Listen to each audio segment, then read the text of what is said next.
Think back to when you were a kid. Think back to running around outside, jumping, running, playing, climbing, skipping, hopping, so much more. Do you remember work with me for a second. Do you remember when you'd run around maybe in the summertime in your flip-flops or your sandals and your flip-flops would fall off and you'd be like scraping your feet all along the concrete? Please tell me you remember this and I was not the only one. Well, guess what? I realize maybe some of us are well into our 30s or 40s or 50s or 60s or, whatever age you are. I know we all remember this. Well, guess what, guys? Kids still have this problem. And you know what? My guest today took his own footwear problem and he decided to actually do something about it. Welcome to Business with Purpose. I'm your host, Molly Stillman of Still Being Molly, and this show's all about bringing you the stories behind the brands, companies, and small businesses that are changing the world. Each week, I interview an entrepreneur, a CEO, nonprofit director, community leader, or just an incredible person who's trying to make a positive impact, not only through their personal life, but also with their career. My goal is to show you that no matter what you do for a living, you can make an impact wherever you are. My guest this week is Carter Waugh and his dad, Ryan.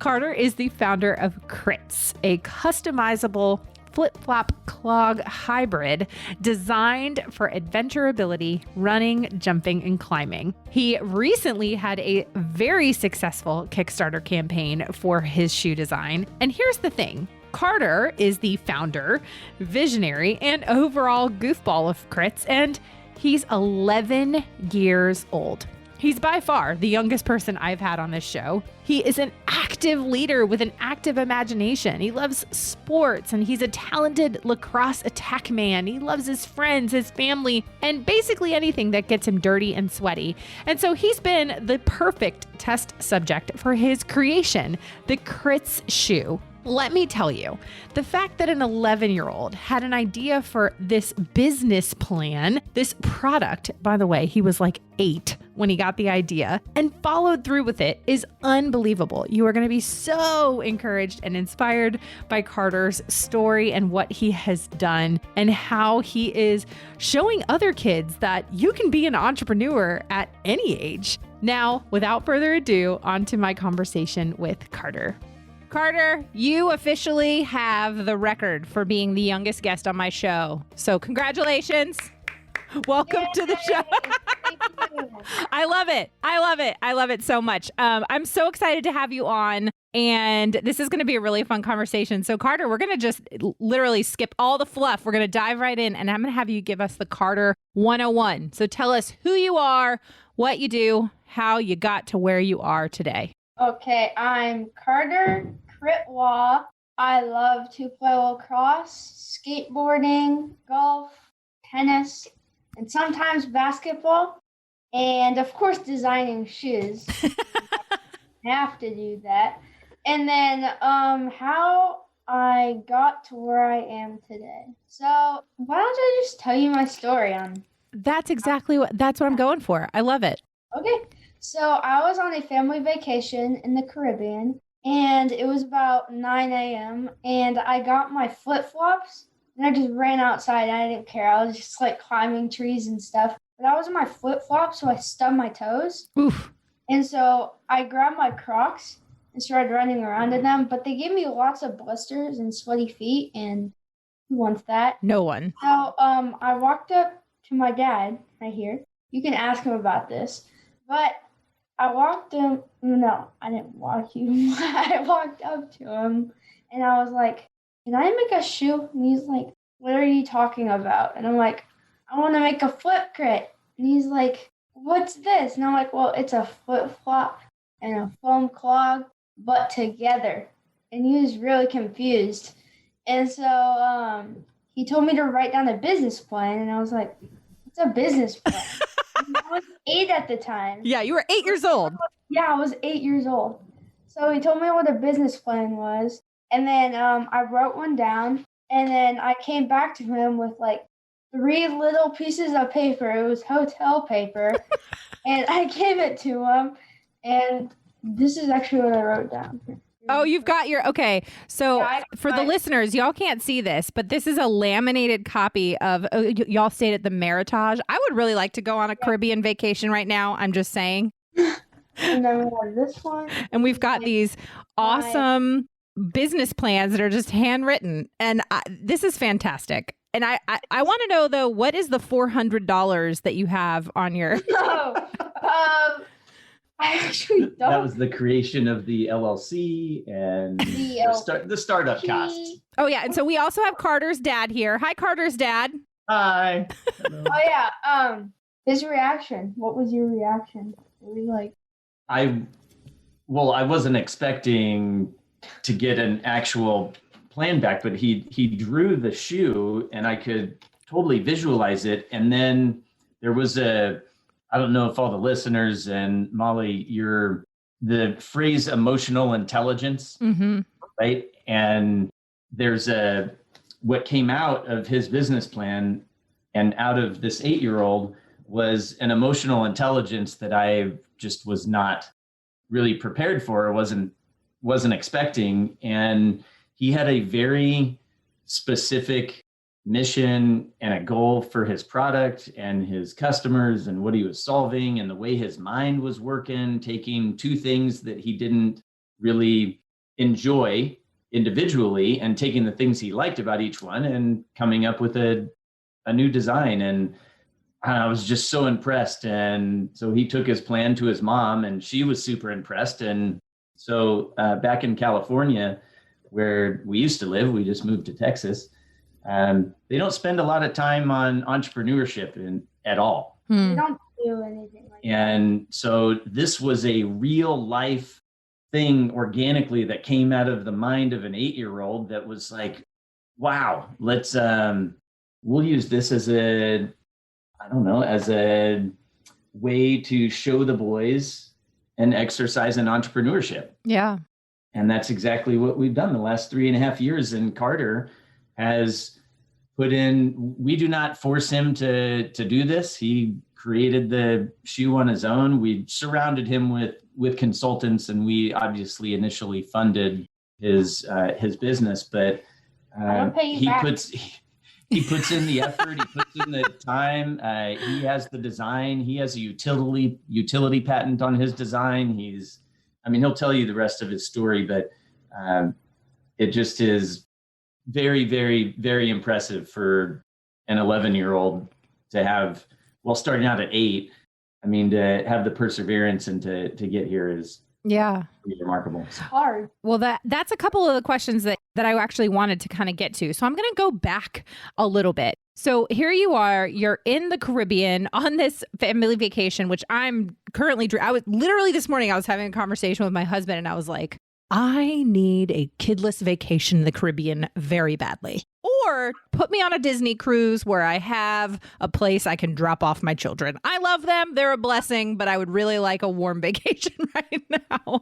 Mom and daddy time, too. Yes, very much so. Because I love my family so much, but there's been a lot of togetherness in the last year. So there you are. He says, togetherness. Togetherness. We're driving in the car and he's like, togetherness. Togetherness. My brother's like, so you didn't like your flip-flops for running because you stub your toe. And I don't know about you, but I'm sure this has happened to you. But like the thing that I always have like just ingrained in my brain is being a kid and running around in my flip-flops, especially around like the pool or on the sidewalk, and the front of your flip-flop bends down and then you scrape your toe against the concrete. It's really fun. It's great. It's a great time. And then you what? I'm gonna get one of the shoes real quick. Okay. So when you said that, this can't bend down. Like, this is protecting your toes, so you won't. If you do that, it won't hurt. So again, you were running, you've got the flip-flop, and then you run in the Croc. The Croc is sweaty. So you went to your dad and you said, I want to invent a shoe that combines the best features of a flip-flop and the best features of a Croc foam type sandal. So talk to me about how you came up with the design for the Flip Critt. Well, I was thinking in my head, I had no idea what any of the materials are. I was just like, we make this and we're done. That's pretty much it. But I was 8 at the time, so I didn't know. I thought like you make it really quick and then you just sell it to people automatically. That's what I thought because You just make I a saw product and it Nike, just they were sells. like, here you go. Now, give me my money. Yeah. And so I was like, oh, I could do that easy. But no, it's really hard. It's a big process. So I started out going to LA with a consultant named Kim Thomas. She's awesome. If you're making a shoe in LA, I recommend her. She's really good. And then we went to different suppliers, got many different materials. Why don't I just tell you them? So we have the memory foam footbed wrapped in leather, which is like where your foot goes. And then the outsole, which is the bottom of the shoe, is Vibram. It's actually made for mountaineering, so it's like super grippy. So when you like climb trees or run around, your shoe will grip to the ground. So it's like super comfortable. And then we have sugar foam right here. So it's eco-friendly. And it's made out of sugarcane from southern Brazil. That's awesome. And it's the white part between the Vibram and the memory foam footbed. And then covered on top is synthetic leather. So it's easy to clean. You can just get a wet paper towel. If any of the people listening have kids, this is perfect. And then Kid the tested. inside is neoprene, where it's touching the top of your foot, which is super comfortable and zero blisters, which is perfect, and usually no sweaty feet. And then we have a tow bar inside wrapped in neoprene to keep your foot secure while you're running around. So those are the materials for the Flip Critt. And so back to the story. So I was in LA. I got all these materials. Actually, the memory foam footbed was actually cork at the time, made out of cork, which was pretty cool. Yeah. So we went to the factory. They made a last. So a last is like a mold of someone's foot. So what they do with this last is they wrap all the materials around it to make like a sample or to actually make a shoe, because you have to make lots and lots of different shoes. So they just wrap all the materials around this last. So this last was a mold of my foot, which I was like, oh my God, he's a genius. How do you do that? But it was just, he's been doing this for like 50 years. So. Yeah. He's actually the last cobbler in the U.S. Yeah, his name's Kavork. He's awesome. And so he made this first prototype for me. And at first I was like, wow, this is pretty good, but we can perfect it. Like, there wasn't any arc here, and it was just like flat. But what I was saying is like, I was confident about it. We can perfect it. So the next day they made another one, and I tried it on. I told them what I wanted and don't want, and so they just kept on making shoes. And I got one that was really good, and I was like, wow, this is really good. I want this. Like, this is perfect.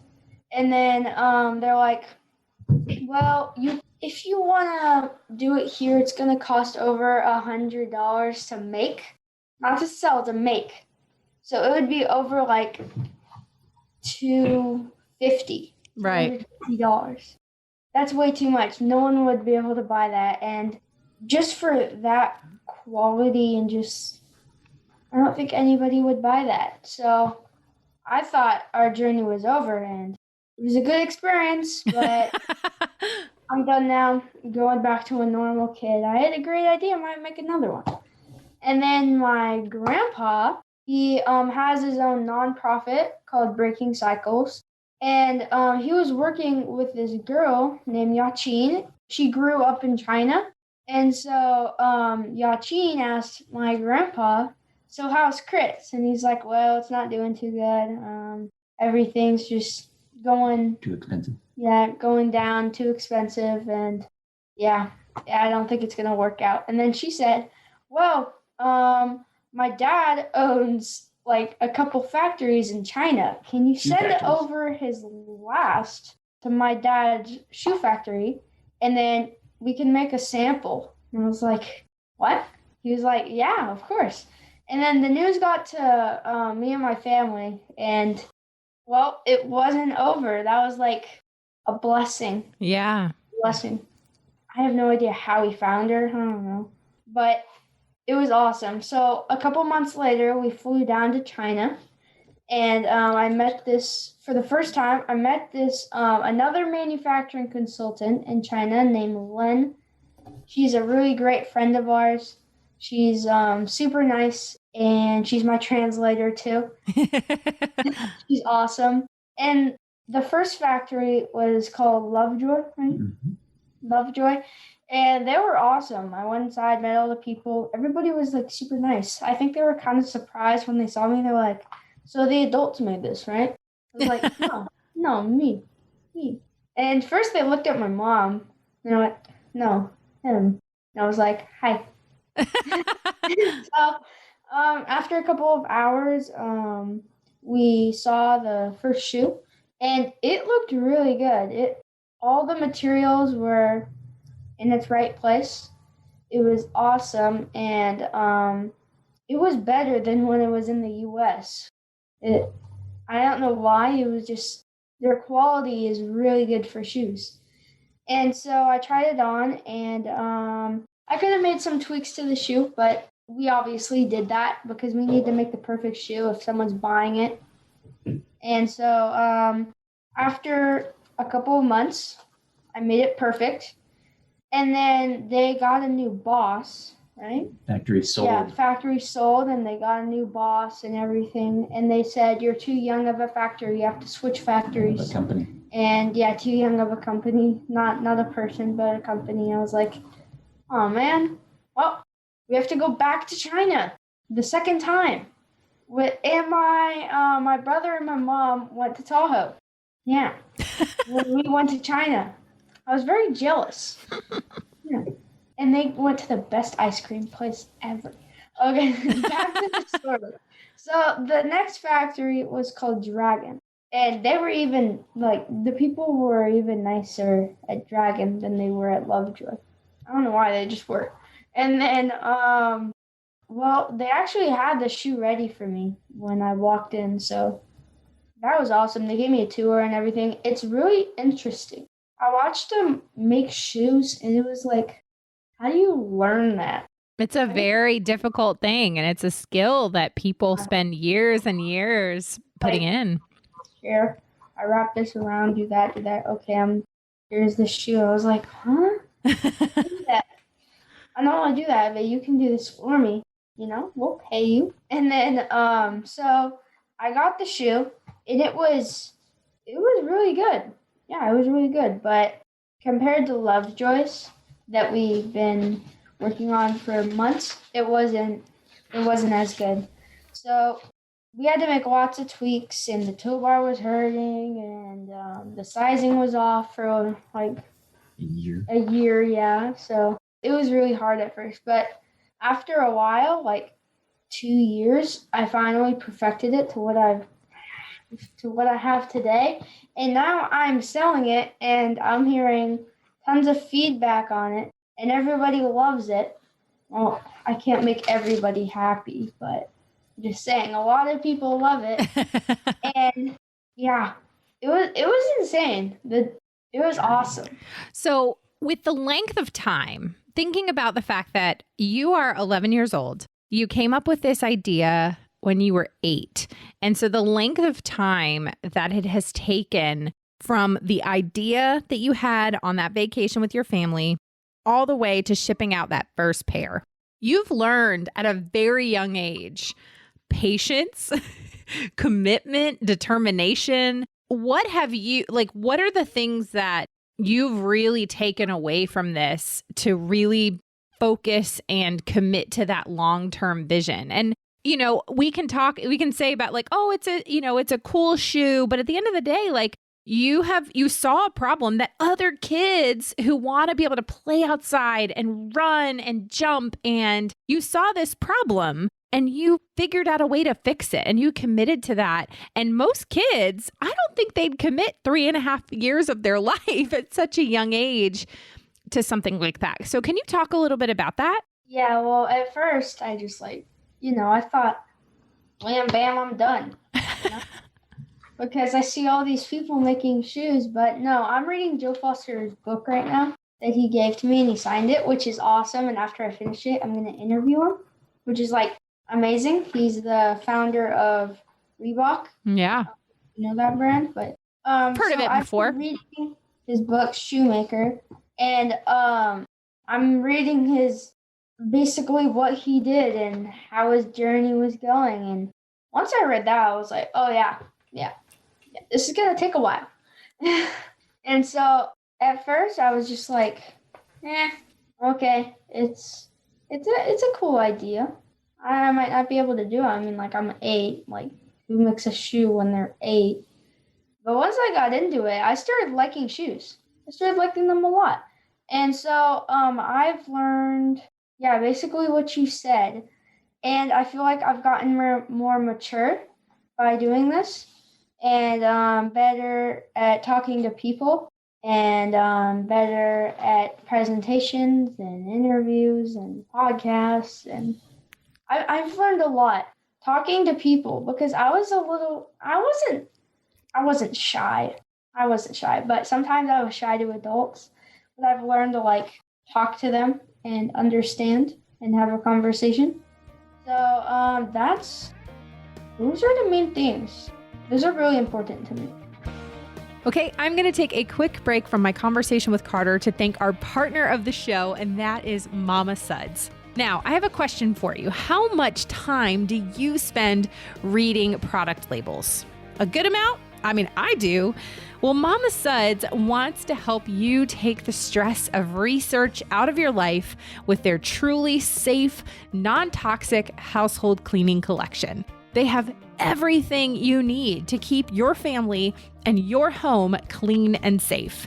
Now, I've got 2 kids, 2 dogs, a husband. We're moving to a farm. So let me just tell you, my house gets dirty. Now, if you've seen my Instagram stories or if you've read my blog, you know I love Mama Suds all-purpose household cleaner. I use it on everything: counters, cabinets, floors, bathrooms, everything. But the best part about it is that they use plants and minerals to make their products. Absolutely nothing synthetic. The head mama at Mama Suds is Michelle Smith, and she has spent a crazy amount of time tracking down exceptional ingredients so that they are not only safe for you and your family, but sustainable for the planet. Mama Suds wants to inspire you to live a smart, healthy, and sustainable life that brings you joy and peace of mind.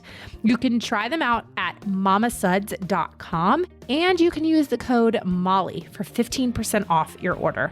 All right, back to my conversation with Carter.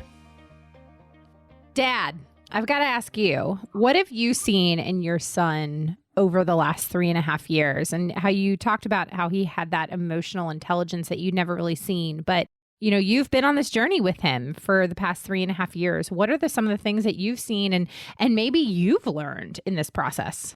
I think that for as much as he has learned, I probably have learned more from him than the other way around. He's a very special human.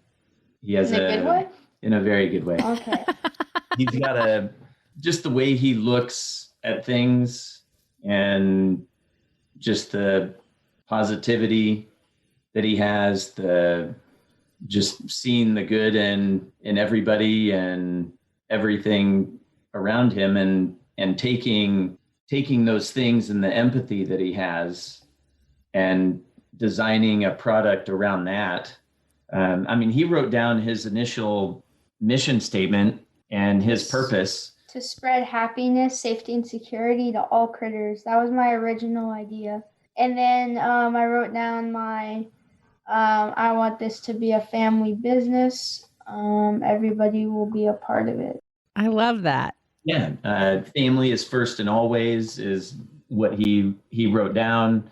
I'm in business because I wanted to start a family business. All of these things that were I just wasn't expecting to come out of him. And over the last 3.5 years, I think just seeing his impact on other people as he has kind of shared this experience with people.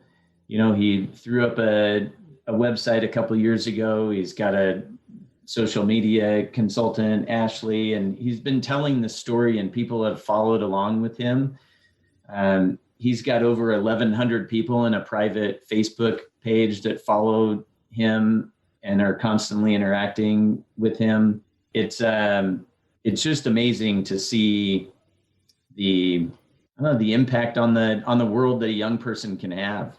And that's been, and then also just his stick-to-itiveness and determination to get it done. And it was always, hey buddy, do you want to do this next step? And do you want to learn? I mean, the things that are in there, you don't know. Intellectual property that he knows, profit, margin, wholesale, logistics, shipping, international freight. I mean, like just all of it. Yeah, crowdfunding, advertising. I mean, all the things that he's learning and that he's just taken it in, and he is not. I mean, there might be times he feels overwhelmed, but he's not really sharing that with us. He has his just lay in my bed. Well, he has his methods of relaxing and how he. I think it's just sort of his approach to life. I find very refreshing and fascinating, and I try to make sure that the company is a reflection of him, and a lot of that is rooted in simplicity. He wants things to be simple so people can understand and appreciate his product and enjoy things, and not too complicated. So right. And I think everybody's really enjoyed that. I've seen that in like the factory workers and the managers who meet with him, and he breaks things down very easily for them. Like, this isn't squishy enough. and I sit there and I'm like, oh my God, are they gonna, like, do they need more information? And then they'll come to Mom and I off to the side and they'll say, yeah, it's just so refreshing to work with your son, because I know exactly what he wants. Yeah. And I said, well, give me an example of something that's difficult. They're like, well, we have some designers that if they want it to be squishy, we would get a 3-page memo on squishiness. And we don't really need that. And I think part of that is Carter, I think, realizes that these people that he's relying on, like you had mentioned, Molly, have spent years and years and sometimes generations making shoes. Right. And they have a knowledge that Carter doesn't have of the assembly of what his design is, right? And he's appreciated that. And so he interacts with them and treats them, I think, with the respect that they deserve. Yeah. Having not to, I mean, I don't coach him on that. It's just sort of who he is. Yeah. And so we just sort of watch that interaction. It's pretty awesome. And now it's just fun. He just shipped out his first, almost 2,000 pairs of shoes, and awesome. He's already got almost 500 reviews, and 498 of them are like, I love these things. I've loved watching you. Thank you for sharing. These are so awesome. I mean, we're all like just kind of blown away. And we're going to have many, many more. I love it. That's fantastic. Well, that leads me to my final question before the get to know you round. And that is, how can people get a pair of these? Because like I said, I've got 2 kids. Or I've got it. By the time this airs, my kids are going to be 7.5 and 5. So the amount, and we just bought a farm. So the amount of like running around and grippiness and washability, like these are the things. My son especially, he destroys his footwear, just destroys it. Yesterday, I was cleaning up his room and picked up not one, but 2 pairs of shoes that were so worn in the toes that you could stick your fingers inside. Like his toes were physically sticking out of the shoe. And I looked at him and I was like, Amos, can I throw these away? Like these are beyond shot. And he's like, those are my favorite shoes. I was like, buddy, your toes are sticking out. And he's like, but I love them. And yeah, he destroys them. So needless to say, I need to get my kids some shoes. I don't know if you can see these, Mike. So this is a brand new pair out of the box. Okay, that's a brand new one. But Okay, I wore brand new pair. This is a year old, and you can still see the tread on there. The year old, totally still put together. The toe bar, I mean, it's a little dirty, but it is so comfortable. This is completely molded to his foot. Yeah, it molds to your foot. Like after the construction is so solid. So for listeners, since you can't see, just so you know, so he was showing me 2 pairs of shoes, a brand new pair and a year-old pair, and they look almost identical. So the wear is really good. So how can people get them? Yeah, so you can go to crits.com, CRITTS.com, and grab your pairs of shoes, 1 or 2, 3, 4, 5, 6, 7, 8. Doesn't matter. And then you can also go to Nordstrom.com to buy my shoes. Oh, they're on Nordstrom? Yeah, they're on Nordstrom. That's when we knew things got serious, Molly. That's awesome. Yeah. Well, I am definitely... after my Kickstarter in June in 2020, Nordstrom just asked us, so do you want to be in our stores? And I was like, do I want to be in your stores? Did you just ask me that? Yeah. I didn't really know what they were. And I was like, wow, that's cool. Someone asked me to be in the stores, but exactly who are they? And my dad's like, one of Mom's favorite stores. Yeah. I was like, oh, I see. So that's when I knew. That's awesome. Well, do you have anything on the horizon that we need to be on the lookout for that you can share? Tell her about your program. Oh yeah. That's probably the most important thing.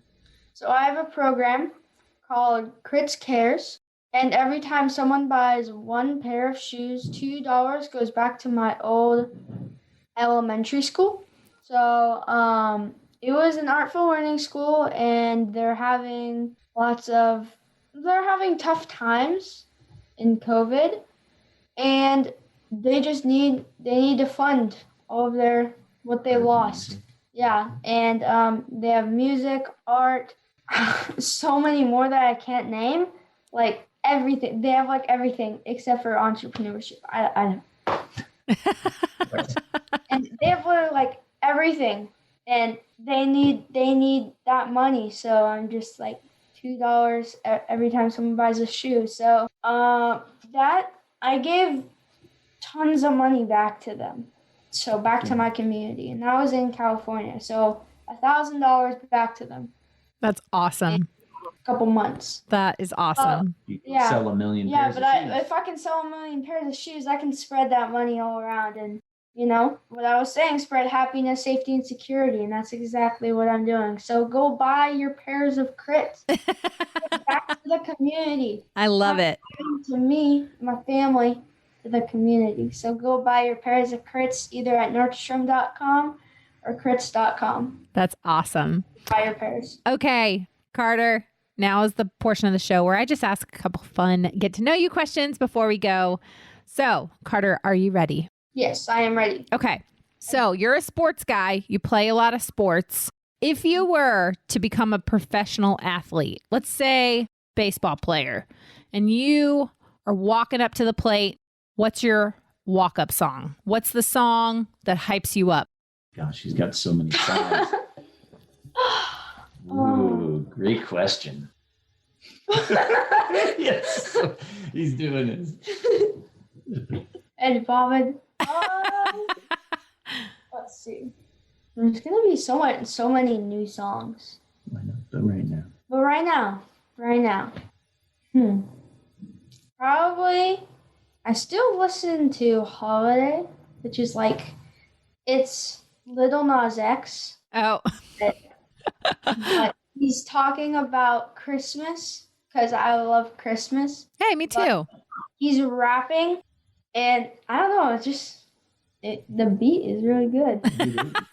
That'd be a fun song to walk up to. I like it. I like it. Okay. When someone makes a movie of your life many years down the road, who do you want to play you in the movie of your life? In the movie of my life. Yeah. Play me. Who do you want to play you? Someone with orange hair, obviously. My son's a redhead, so. So what they need to do is they need to get like a wig, right? That's like this, kind of thin, but not. Long hair, but thin. And then they need freckles, so get an orange marker. Well, it'll be Hollywood by the time it could be anybody. They can make it could be anybody. Do you have a favorite actor or a favorite show, an actor on a show you like? Like I said, I don't really watch TV. Who's your favorite YouTuber? Yeah. Oh, my favorite YouTuber. Oh. Yeah, I realize I'm talking to an 11-year-old. That's true. I need to speak your language. My YouTuber. Either my favorite YouTuber or one of like the movies. I'm just gonna do both. Let's do both. Why not? So my favorite YouTuber. God, I watch so much YouTube. Let's see. Mr. Beast. Mr. Beast. I don't even know who that is, but I trust you. I don't either. He basically what he does is he makes like $33 million a year. Oh, this is the guy that gives away all that money. Yeah, he gives away so much money. He like bought an island and gave it to somebody. Yeah, wow. He gave $1 million to someone in one day, and then he made them spend it all in 24 hours. And then he also went into this he made a house out of ice, which was like really expensive, and they sat in there for 24 hours with a blanket. That's pretty amazing. And then he gives tons of money. Which, and either, that, and then The Rock. Dwayne The Rock Johnson. All right. Hey, I can respect that. Carter. Okay. Give him the eyebrow. I want to look big. Okay. If you had to eat the same food every day for the rest of your life. Oh, I already know. Pizza. All right. Do you have like just pizza in general? Just pizza. You've never met a pizza you don't like? Not one. I like it. That's my kid. All right. And then my last question. This is the question I ask all my guests, and that is, Carter, what does it mean to you to run a business with purpose? What it means is that you have to persevere, to have patience with it. I could take the time out of many years. It could be 5 years, 10 years, 15 years, just to make the shoe company or anything. It could be anything. Yep. And so obviously that perseverance is really important. And then care about other people. Instead of what you want, do what other people want, because if some people don't agree with you, what you want, you're like, what's this? But you like it, but other people don't. So there's some things that I love everything about it, almost everything, but there's some things that I just focus on the people and what they want. And so I've been asking them, so should we keep the stitching white or for the Critt's logo on the side of the shoe? Or that would be hard, because if it's white hearts or butterflies or whatever you want, then that'd be hard to see it. So they're like, oh, why don't you just change it to cyan or something? I'm like, okay, yeah, that's a great idea. So I take the ideas from them, but I also take it from my head. Yeah. So that's another thing. You have to listen to other people, read their comments. And it means you have to learn to not be shy. If you're a shy person, you're gonna have to crack open. You're gonna have to get out of your egg and your bubble and just put yourself out there. I love it. I wasn't shy, but I was kind of shy, but I wasn't. Maybe you were feeling that on the inside. I just went under the world, and then I saw this amazing amazing idea. And then I made tons of people happy, and it feels good. That's awesome. Feels good, but sometimes people don't believe me, and it's really annoying. They're like, so you have a shoe company, Yeah, prove it. And I'm like, man. business card, shoe, website, there you go. And they're like, oh. Like, you gotta believe me. I'm truthful. Carter, you're awesome. You're a pretty Thank you. awesome 11-year-old. Thank you for coming on the show. Thank you for Carter's dad. I'm just going to keep referring to you as Carter's dad this entire time. Absolutely. Yep. Good dad. Carter's dad. Thanks for joining us. Thank you for the work that you're doing, and thank you for your perseverance and hard work. And I can't wait to get some crits for my kids because Yay. goodness knows they need them. So thank you guys so much for being on here. Thank you Yeah, so much. thank you so much for having me. I would love to know what you loved about this episode or if there was something that you learned. If you do, let me know on social media. You can find me at Still Being Molly or at Business with Purpose Podcast on Instagram or Facebook. And don't forget to use the hashtag Business with Purpose Podcast. Another thank you to our partner of the show, Mama Suds. Don't forget to use that code Molly for 15% off and shop at mamasuds.com. Thank you so much for listening to this week's episode. If you're a first-time listener of the show, welcome.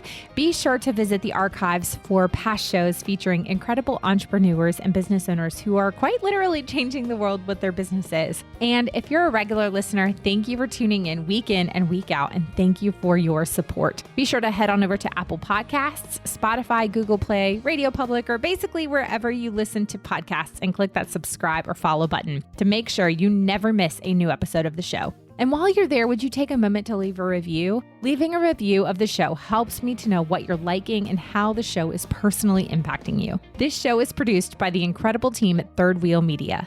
Thank you so much for listening, and go do something good with purpose on purpose.